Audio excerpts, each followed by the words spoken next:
मैं ਤੁਹਾਨੂੰ 9/12 ਤੇ ਅੱਜ ਦੀ दो कैबिनेट मीटिंग ਜਿਹੜੀਆਂ ਹੋਈਆਂ पंजाब सरकार ने कैबिनेट ਦੇ ਵਿੱਚ जो फैसले ਲਏ ਹੈ ਉਹਨਾਂ ਬਾਰੇ ਜਾਣਕਾਰੀ ਦੇਣ ਵਾਸਤੇ ਅੱਜ ਬੁਲਾਇਆ।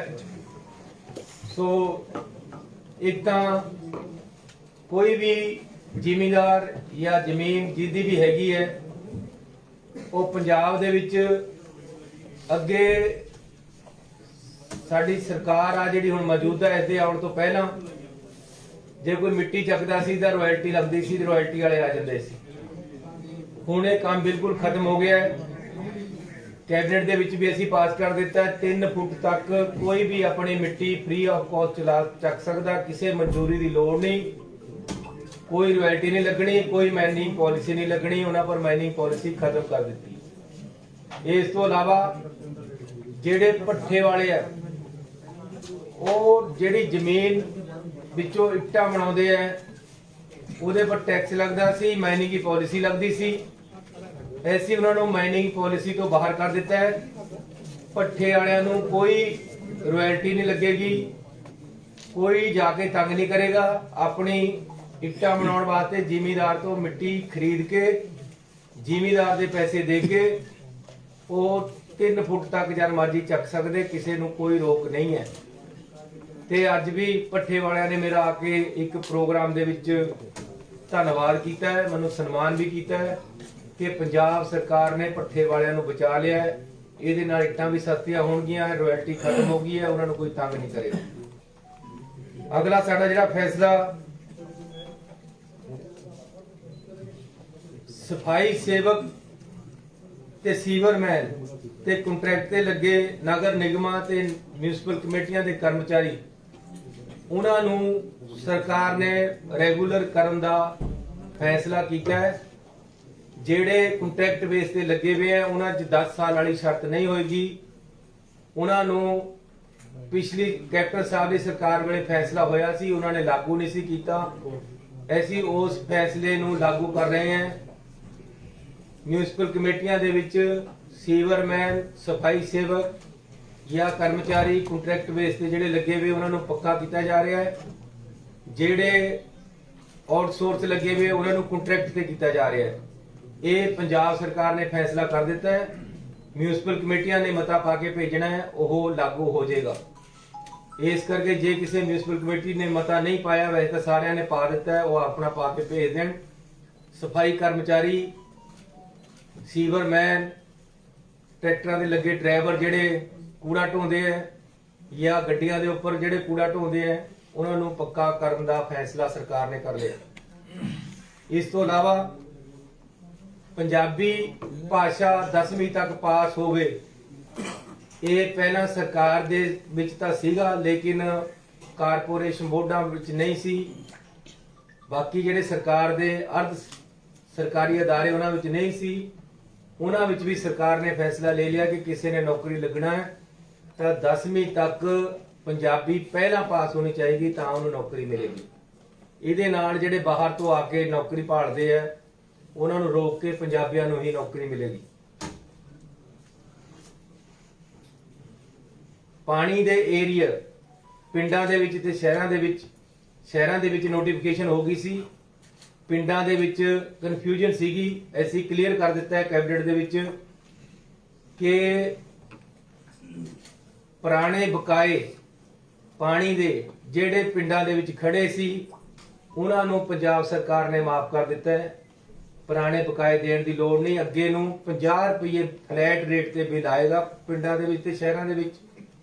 पहला पिंडां दे विच 160 रुपया सी, शहरां दे विच 105 रुपये तो लेके 250 रुपये तक पानी का बिल सी। हुण पिंडां ते शहरां दा फ्लैट रेट 50 रुपये बिल आएगा, पुराने बकाए माफ है। जिहड़ी नरमे दी फसल दा नुकसान होया उहदा पंजाब सरकार ने 12,000 रुपया मुआवजा भेजिया है। किसानां दा एजिटेशन चल रहा सी, उगराहां ग्रुप ते दूसरे किसान साडे नाल आए सी मिलण। ऐसी फैसला कीता सी उन्हां दे नाल कि असीं 17,000 रुपया जिहड़ा मुआवजा कर दांगे। कैबिनेट ने क्लीयर कर दिता है, 12,000 डीसीआं कोल चले गया है। 5-5000 ਅਸੀਂ ਹੋਰ ਭੇਜਾਂਗੇ। ਕੈਬਨਿਟ ਦਾ ਫੈਸਲਾ ਹੋ ਗਿਆ ਹੈ। ਨਰਮੇ ਦਾ ਮੁਆਵਜ਼ਾ ਜਿਹੜਾ ਉਹ 17000 ਰੁਪਇਆ ਪ੍ਰਤੀ ਏਕੜ ਮਿਲੇਗਾ, ਜਿਨ੍ਹਾਂ ਦੀ ਫਸਲ 75% ਤੋਂ ਉੱਪਰ ਖਰਾਬਾ ਹੋਇਆ ਹੈ। ਅੱਜ ਕੈਬਨਿਟ ਨੇ ਇੱਕ ਬਹੁਤ ਹੀ ਅੱਛਾ ਫੈਸਲਾ ਲਿਆ ਹੈ। ਜਿਹੜਾ ਇਕਨੋਮਿਕਲੀ ਵੀਕਰ ਸੈਕਸ਼ਨ ਹੈ, ਲਗਭਗ 400 ਏਕੜ ਦੇ ਵਿੱਚ ਪੰਜਾਬ ਦੇ ਵਿੱਚ ਲੁਧਿਆਣਾ, ਜਲੰਧਰ, ਅੰਮ੍ਰਿਤਸਰ, ਮੋਹਾਲੀ 25000 ਨਵੇਂ ਘਰ ਬਣਾ ਕੇ ਦਿੱਤੇ ਜਾਣਗੇ। ਬਹੁਤ ਹੀ ਉਹਦੇ ਵਿੱਚ ਜ਼ਮੀਨ ਦੀ ਕੀਮਤ ਜਿਹਨੂੰ ਮਕਾਨ ਦੇਣਾ ਉਹਦੀ ਉਹ ਤੋਂ ਨਹੀਂ ਲੈਣੀ ਹੈ। ਸਰਕਾਰ ਨੇ ਸਿਰਫ ਜਿਹੜੀ ਉੱਪਰ ਕੰਸਟਰਕਸ਼ਨ ਹੋਣੀ ਉਹਦੀ ਕੀਮਤ ਹੈ ਜਿਹੜੀ ਉਹ ਲੈਣੀ ਹੈ, ਲੇਕਿਨ ਉਹ ਵੀ ਬੈਂਕ ਦੇ ਨਾਲ ਕੰਟਰੈਕਟ ਕਰ ਲਿਆ ਹੈ। ਲਗਭਗ 4000 ਰੁਪਇਆ ਪ੍ਰਤੀ ਮਹੀਨਾ ਕਿਸ਼ਤ ਤੇ 25000 ਮਕਾਨ ਅਸੀਂ 25000 ਲੋਕਾਂ ਨੂੰ ਦਵਾਂਗੇ ਬਣਾ ਕੇ। ਉਸ ਦਾ ਅੱਜ ਕੈਬਨਿਟ ਨੇ ਫੈਸਲਾ ਕਰ ਲਿਆ ਹੈ। 400 ਏਕੜ ਜ਼ਮੀਨ ਦੀ ਸ਼ਨਾਖਤ ਕਰ ਲਈ ਅਸੀਂ, ਸਾਡੇ ਕੋਲ ਹੈ ਤੇ ਅਸੀਂ ਉਹਦੇ 'ਚ ਬਣਾਉਣ ਲੱਗੇ ਹਾਂ। ਇਹਦੀਆਂ ਦਰਖਾਸਤਾਂ ਲੈ ਕੇ ਲਾਟਰੀ ਸਿਸਟਮ ਨਾਲ ਦਿੱਤਾ ਜਾਏਗਾ। 28 ਨਵੇਂ ਅਦਾਰੇ ਹੈਲਥ ਇੰਸਟੀਟਿਊਸ਼ਨ ਨੂੰ ਅਪਗ੍ਰੇਡ ਕੀਤਾ ਹੈ ਤੇ ਉਹਦੇ ਵਾਸਤੇ 775 ਨਵੀਆਂ ਅਸਾਮੀਆਂ ਦੀ ਰਚਨਾ ਕਰਨ ਦਾ ਪ੍ਰਸਤਾਵ ਅੱਜ ਕੈਬਨਿਟ ਨੇ ਸਰਕਾਰ ਨੇ ਪਾਸ ਕਰ ਦਿੱਤਾ ਹੈ ਤੇ 28 ਨਵੇਂ ਅਦਾਰਿਆਂ ਨੂੰ ਅਸੀਂ ਅਪਗ੍ਰੇਡ ਕਰ ਰਹੇ ਹਾਂ, ਜਿਹਦੇ ਵਿੱਚ ਬਹੁਤ ਸਾਰੇ ਹੁਣ ਲਿਸਟ ਮੇਰੇ ਕੋਲ ਹੈਗੀ ਹੈ, ਜੇ ਚਾਹੋ ਤਾਂ ਬੋਲ ਵੀ ਦੇਣਾ ਹੈ। ਇਹਦੇ ਵਿੱਚ ਲੋਪੋ ਕੇ ਮੌੜ ਮੰਡੀ, ਜਲਾਲਾਬਾਦ, ਖਮਾਣੋ, बसी पठाना, जैतों, बटाला, ढकोली, लहरा गागा, मोरिंडा दे कम्युनिटी सेंटर हैल्थ सेंटर नूं सब डिवीजन हस्पताल बना के अपग्रेड कर दिता गया है। प्राइमरी हैल्थ सेंटर धर्मकोट नूं अपग्रेड किया गया है। ਸਿੰਘੋਵਾਲ ਗੁਰਦਾਸਪੁਰ ਦੇ ਵਿੱਚ, ਰਾਜਾ ਝਾਂਸੀ ਅੰਮ੍ਰਿਤਸਰ ਦੇ ਵਿੱਚ, ਭਗੜਾਣਾ ਫਤਿਹਗੜ੍ਹ ਸਾਹਿਬ ਦੇ ਵਿੱਚ, ਕਾਲਾ ਅਫਗਾਨਾ ਗੁਰਦਾਸਪੁਰ ਦੇ ਵਿੱਚ, ਢਿੱਲਵਾਂ ਕਪੂਰਥਲਾ ਦੇ ਵਿੱਚ, ਕੀਰਤਪੁਰ ਸਾਹਿਬ, ਮੁੱਲਾਂਪੁਰ ਦਾਖਾਂ, ਝਾਂਡੀਆਂ ਕਲਾਂ, ਗੜਦੀਵਾਲਾ, ਕੜੂਆਂ, ਬੋਪਾਰਾਏ, ਬਰਨਾਲਾ ਦੇ ਵਿੱਚ, ਹੰਡਿਆਏ, ਖੰਡੂਜ ਫਾਜ਼ਿਲਕਾ 'ਚ, ਨਡਾਲਾ ਕਪੂਰਥਲਾ 'ਚ, ਬਹਿਣੀਵਾਲ ਮਾਨਸਾ 'ਚ, ਸਨੌਰ ਪਟਿਆਲਾ 'ਚ ਤੇ ਪੱਖੋ ਕਲਾਂ ਇਹਨਾਂ ਨੂੰ ਅਪਗ੍ਰੇਡ ਕੀਤਾ ਗਿਆ ਹੈ। ਮਰੰਡੇ ਦੇ ਵਿੱਚ ਇੱਕ ਟਰੋਮਾ ਸੈਂਟਰ ਪਾਸ ਕੀਤਾ ਗਿਆ ਹੈ। ਇਸੇ ਤਰ੍ਹਾਂ 229 ਸਕੂਲਾਂ ਨੂੰ ਅੱਜ ਅਸੀਂ ਅਪਗ੍ਰੇਡ ਕਰ ਰਹੇ ਹਾਂ, ਮਿਡਲ ਤੋਂ ਹਾਈ ਜਾਂ ਹਾਈ ਤੋਂ ਹਾਈ ਸੈਕੰਡਰੀ। ਇਹ 229 ਸਕੂਲ ਹੈ। ਇਸ ਤੋਂ ਇਲਾਵਾ ਪਿੱਛੇ ਜੇ ਅਸੀਂ 3 ਵੀਲਰ ਵਾਲਿਆਂ ਨੂੰ ਮਿਲੇ ਸੀ ਲੁਧਿਆਣੇ ਦੇ ਵਿੱਚ, ਟੈਕਸੀ ਵਾਲਿਆਂ ਨੂੰ ਮਿਲੇ ਸੀ, ਉਹਨਾਂ ਦਾ ਪਿਛਲੇ 7 ਮਹੀਨੇ ਦਾ ਜਿਹੜਾ ਜਾਂ ਪਿਛਲੇ ਸਮੇਂ ਦਾ ਜਿਹੜਾ ਬਕਾਇਆ ਖੜਾ ਸੀ ਕੋਰੋਨਾ ਦੇ ਵਿੱਚ 2020 ਦਾ, ਉਹ ਅਸੀਂ ਮਾਫ ਕਰ ਦਿੱਤਾ ਹੈ। ਇਹਦੇ ਵਿੱਚ 60000 3 ਵੀਲਰ ਟੈਕਸੀ ਆਪਰੇਟਰ ਆਉਂਦੇ ਆ, ਉਹਨਾਂ ਨੂੰ ਰਾਹਤ ਮਿਲਣੀ ਹੈ ਤੇ 3 ਵੀਲਰਾਂ ਵਾਲਿਆਂ ਦਾ ਅੱਗੇ ਨੂੰ ਵੀ ਟੈਕਸ ਮਾਫ ਕਰ ਦਿੱਤਾ ਹੈ ਤੇ ਪੁਰਾਣਾ ਬਕਾਇਆ ਵੀ ਮਾਫ ਕਰ ਦਿੱਤਾ ਗਿਆ ਹੈ। ਜਿਹੜੀਆਂ ਉਹਨਾਂ ਤੇ ਜੁਰਮਾਨੇ ਹੋਏ ਸੀ ਲਗਭਗ 30000 3 ਵੀਲਰ ਵਾਲੇ ਹੈ, ਉਹਨਾਂ ਦੇ ਜੁਰਮਾਨੇ ਮਾਫ ਕਰਨ ਦਾ ਸਰਕਾਰ ਨੇ ਫੈਸਲਾ ਕਰ ਲਿਆ। ਕਾਨੂੰਨੀ ਅੜਚਨ ਸੀਗੀ, ਲੋਕ ਅਦਾਲਤ ਲਾ ਕੇ ਉਹਨਾਂ ਦਾ ਜੇ 10000 ਵੀ ਜੁਰਮਾਨਾ ਹੈ ਤਾਂ 1 ਰੁਪਿਆ ਜੁਰਮਾਨਾ ਉਹਨਾਂ ਤੋਂ ਲੈ ਕੇ ਕਾਨੂੰਨੀ ਅੜਚਨ ਦੂਰ ਕਰਕੇ ਮਾਫ ਕਰ ਦਿੱਤਾ ਜਾਏਗਾ। ਮਿੰਨੀ ਬੱਸਾਂ ਤੇ ਟੈਕਸ ਪਹਿਲਾਂ 30000 ਸੀ, ਹੁਣ ਪੰਜਾਬ ਸਰਕਾਰ ਨੇ 20000 ਕਰ ਦਿੱਤਾ ਹੈ ਸਾਲ ਦਾ। ਇਹ ਜਿਹੜਾ ਮੈਂ ਤੁਹਾਨੂੰ 60000 ਗੱਡੀਆਂ ਦੱਸੀਆਂ, ਉਹਨਾਂ 'ਚ ਧਾਰਮਿਕ ਸੰਸਥਾਵਾਂ ਦੀਆਂ ਗੱਡੀਆਂ ਨੂੰ ਵੀ ਛੋੜ ਦਿੱਤੀ ਗਈ ਹੈ ਮੋਟਰ ਵਹੀਕਲ ਐਕਟ ਦੇ ਵਿੱਚ ਕੋਰੋਨਾ ਦੇ ਟਾਈਮ ਦੇ ਟੈਕਸ ਦੀ। ਸੋ ਮੈਂ ਤੁਹਾਡਾ ਬੜਾ ਧੰਨਵਾਦੀ ਹਾਂ ਕਿ ਤੁਸੀਂ ਆਏ, ਤੁਹਾਨੂੰ ਜਾਣਕਾਰੀ ਦੇਣੀ ਸੀ। ਇਸ ਤੋਂ ਇਲਾਵਾ 2-3 ਅਹਿਮ ਫੈਸਲੇ ਅਸੀਂ ਲਏ ਹੈ ਜਿਹੜੇ ਕਿ ਪਰਸੋਂ ਨੂੰ ਦੁਬਾਰੇ ਕੈਬਨਿਟ ਦੇ ਵਿੱਚ ਪਾਸ ਹੋਣਗੇ। ਉਹਦੇ ਵਿੱਚ ਕਿਉਂਕਿ क्रिसमस आ रही है। क्रिश्चियन भरावां ने डिमांड की है कि यीशु मसीह जी के नाम से चेयर स्थापित की जाए। सो वो पंजाब सरकार ने फैसला लिया है कि यीशु मसीह जी के नाम से उन्हां दी जीवनी बारे, उन्हां दी सिक्ख्यावां बारे, बाइबल दे विच उन्होंने क्या संदेश दिते है, उहदे बारे एक पूरी रिसर्च ते चेयर स्थापित की जाएगी। इस तो अलावा हर मुस्लिम अते क्रिश्चियन बरादरी नूं जिथे जिथे ग्रेव यार्ड की जरूरत है वो पंजाब सरकार बना के देगी। तीसरा, एक अहम फैसला पंजाब सरकार कर रही है कि गीता, भगवत गीता अते रामायण इन्हां ते एक अध्ययन सेंटर पटियाले दे विच पंजाब सरकार बना रही है। जिहड़ी ओपन यूनिवर्सिटी की जगह है उहदे नाल उसे जगह दे विच वखरी एक जगह अलाट करके उहदे च अध्ययन सेंटर बनाया जा रहा है। ते एक गुरु रविदास जी के नाम से डेरा बल्ला विखे पटियाले जिहड़ा अध्ययन सेंटर बन रहा उहदे वास्ते 10 करोड़ रुपए भेजे जा रहे। डेरा बल्ला विखे गुरु रविदास जी की जीवनी ते एक अध्ययन सेंटर बनाया जाएगा, जिहदे वास्ते वखरे तौर पे उत्थे 100 एकड़ जमीन खरीदी जा रही। सो ये एक बड़ा फैसला पंजाब सरकार कर जा रही है कि जनरल कास्ट वास्ते कमीशन पंजाब दे विच बनाया जा रहा है, जिहड़ा कि परसों नूं कैबिनेट दे विच पास किया जाएगा। ये साडे नवे फैसले हैं ते नवीं राहतां पंजाब दे लोकां नूं ते नवीं पॉलिसी जिहड़ी है वो तुहानूं मैं दसी है। ਤੁਹਾਡਾ ਸਾਰਿਆਂ ਦਾ ਬਹੁਤ ਬਹੁਤ ਧੰਨਵਾਦ।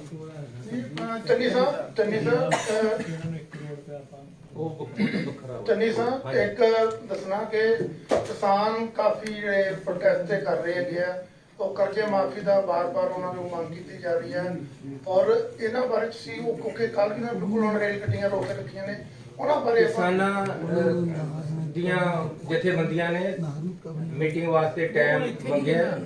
ਅਸੀਂ 17 ਤਰੀਕ ਤੈਅ ਕੀਤੀ ਸੀ, ਲੇਕਿਨ ਅੱਜ ਕੁਝ ਜਥੇਬੰਦੀਆਂ ਦੇ ਟਾਈਮ ਗੱਲ ਆਈ ਹੈ ਕਿ ਅਸੀਂ 17 ਤਰੀਕ ਨੂੰ ਹਰਮੰਦਰ ਸਾਹਿਬ ਮੱਥਾ ਟੇਕਣ ਜਾਣਾ ਹੈ।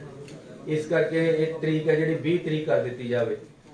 20 ਤਰੀਕ ਨੂੰ ਹੁਣ ਸਾਡੀ ਜਥੇਬੰਦੀਆਂ ਦੇ ਨਾਲ ਮੀਟਿੰਗ ਹੋਏਗੀ ਕਿਸਾਨਾਂ ਦੇ ਕਰਜ਼ੇ ਬਾਰੇ ਤੇ ਹੋਰ ਸਮੱਸਿਆਵਾਂ ਬਾਰੇ। ਉਹਦੇ ਵਿੱਚ ਕਿਸਾਨਾਂ ਦੀ ਭਾਵਨਾਵਾਂ ਨੂੰ ਦੇਖ ਕੇ ਫੈਸਲਾ ਲਿਆ ਜਾਏਗਾ।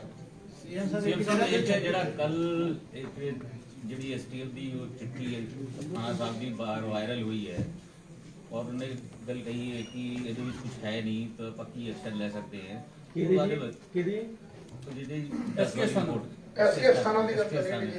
ਅਸਤਾਨਾ ਜੀ ਦੀ ਜਿਹੜੀ ਰਿਪੋर्ट ਲੀਕ ਹੋਈ ਹੈ ਉਹਦੇ ਤੇ ਅਸੀਂ ਐਫਆਈਆਰ ਦਰਜ ਕਰਾ ਰਹੇ और पता कर रहे हैं कि किस तरीके दे नाल लीक की गई है, फाइलों को किस तरह लीक होया, किस तरह तरीके दे नाल वो छुट्टी पर गए है। सारा कुछ जेड़ा सब तो बड़ी गल है कि कोई भी डॉक्यूमेंट है किस तरह लीक होया ਉਹਦੇ ਤੇ ਐਫਆਈਆਰ ਦਰਜ ਹੋ ਕੇ ਤਹਿਕੀਕਾਤ ਕੀਤੀ ਜਾਏਗੀ। ਸੀਐਮ ਸਾਹਿਬ ਇੱਕ ਤੁਸੀਂ ਕਹੇ 36000 EMPLOYEES ਨੂੰ ਰੈਗੂਲਰ ਕਰਨਾ ਹੈ।